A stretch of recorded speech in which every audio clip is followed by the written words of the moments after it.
You have never met your great-great-grandmother, but she held you. Not literally, not you specifically, but the way you were held as an infant, the way someone responded when you cried, the way your early needs were met or not met, the way you learned that the world was safe or dangerous. Those patterns were shaped by parenting practices that stretch back hundreds of thousands of years. And the version of childhood that most people alive today experienced is, by the standards of the vast majority of human history, almost unrecognizable. For roughly 300,000 years, human children were not raised by two parents in a house.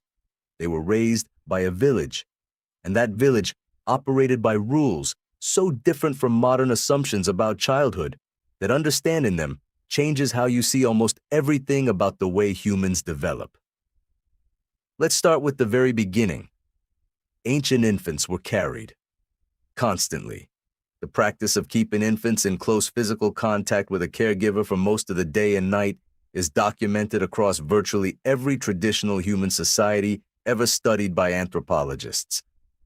Developmental psychologist James McKenna, who spent decades studying mother-infant cosleeping at the University of Notre Dame, found that infants who sleep in close proximity to caregivers have more stable heart rates, more regulated breathing patterns, and more consistent access to feeding than infants who sleep alone.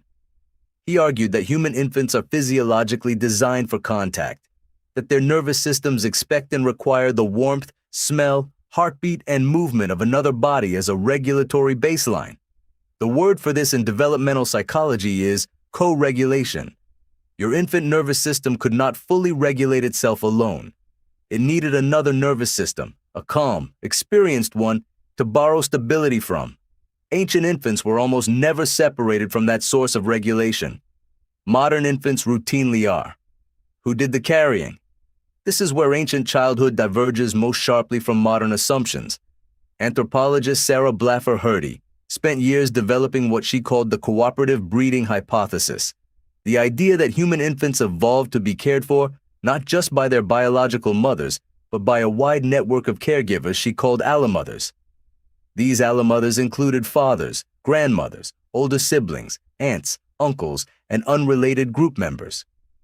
Hrdy's research, synthesized in her landmark book Mothers and Others, showed that the human infant's unusual suite of behaviors, including the ability to make eye contact from birth, to smile, to vocalize in ways that compel attention from adults, evolved specifically to solicit care from multiple caregivers simultaneously. Your face, as an infant, was a tool for recruiting a village. The grandmother effect deserves special attention here.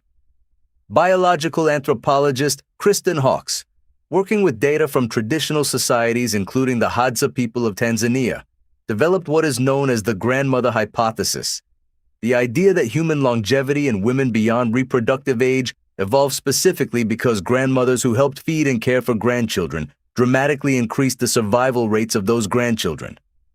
A grandmother who gathered food, carried infants, supervised toddlers, and transmitted accumulated ecological knowledge was not a peripheral figure.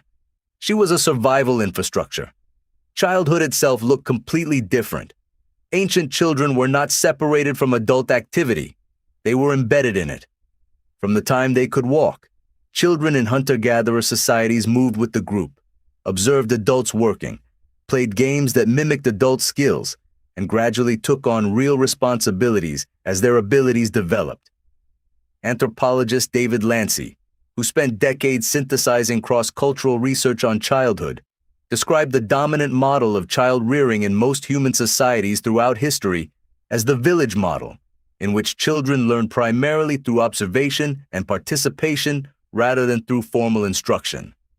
Adults do not stop what they are doing to teach children. Children stop what they are doing to watch adults. The learning is embedded in the doing.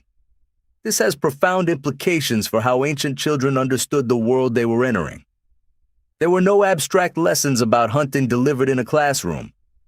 There was watching your father track an animal for 3 hours in near total silence and learning what silence, patience, and attention actually feel like in a body. There was watching your mother identify a plant at 50 meters and understanding that knowledge is not a list of facts, but a relationship with a landscape. Play was serious work. Studies of play in traditional societies, including research by evolutionary anthropologist Peter Gray, show that hunter-gatherer children engaged in what Gray called free play, self-directed, mixed-age play without adult supervision or structured rules for many hours every day. This kind of play, which modern children have largely lost, builds exactly the skills that hunter-gatherer life required: negotiation, conflict resolution, risk assessment, creativity, and the ability to read other people's emotional states. Mixed-age play groups are particularly significant.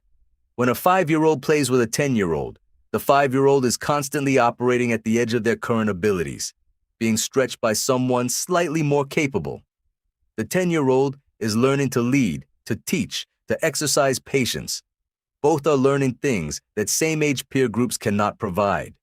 Developmental psychologists call this scaffolded learning, and hunter-gatherer children got it for free, all day, every day, embedded in the ordinary social structure of the group.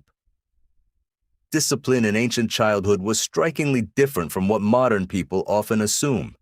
Anthropologists studying child-rearing practices in hunter-gatherer societies consistently report low levels of physical punishment and high levels of autonomy granted to children. Anthropologist Jean Liedloff, who spent years living with the Yequana people of South America, described children who were given extraordinary freedom of movement and decision-making from a very young age, who were trusted to assess their own risks, and who were rarely told what to do by adults in the direct, commanding way that most modern parents take for granted. This does not mean ancient children were undisciplined. It means the mechanism of discipline was different. In a small, tightly interdependent group where everyone's survival depended on social harmony, the most powerful disciplinary force was not parental authority. It was social belonging. A child who behaved in ways that disrupted group cohesion experienced social consequences: exclusion, disapproval, loss of belonging, and those consequences were immediate, concrete, and deeply felt. The group itself was the regulator. What did ancient children learn?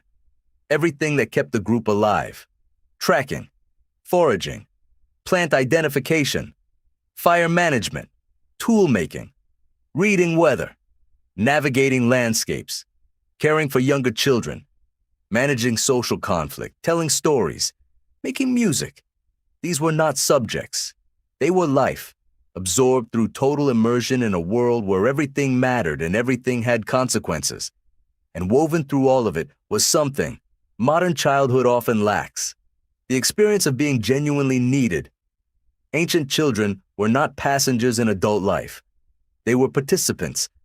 A 7-year-old who gathered firewood or watched a younger sibling while adults hunted was not playing at responsibility. They were exercising real responsibility, and the group knew it and treated them accordingly. You have never met your great-great-grandmother, but she held you, and so did everyone else.